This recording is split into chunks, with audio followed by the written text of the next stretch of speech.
As part of our performance series, what I want to do now is just examine what happens when we jump our fences in terms of from our body's perspective. So this means that our body's dominances come into play, and you might have seen a photograph of yourself jumping a fence where you've got more weight in one stirrup than the other.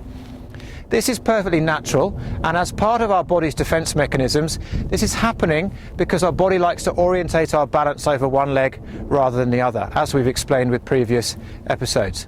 So all we're going to do basically now is just ask Lottie to pop the horse over the fence and have a look and see what we can see.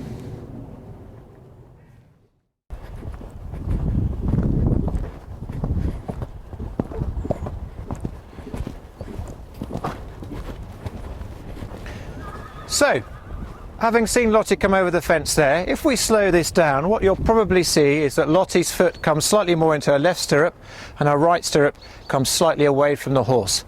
With someone of Lottie's ability, it's quite a small difference, but in slow motion we should be able to see that. Now what we need to do is help the rider to orientate their body position better, but to understand clearly how to do it. It's no good us saying to the rider to put more weight in one stirrup, because when it comes to jump, the brain will just override this.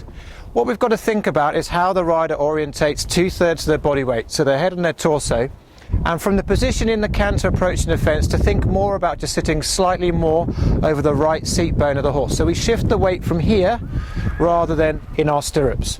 So this time we'll ask Lottie to come through and just to think a little bit more about sitting on that right seat bone and see what result we get.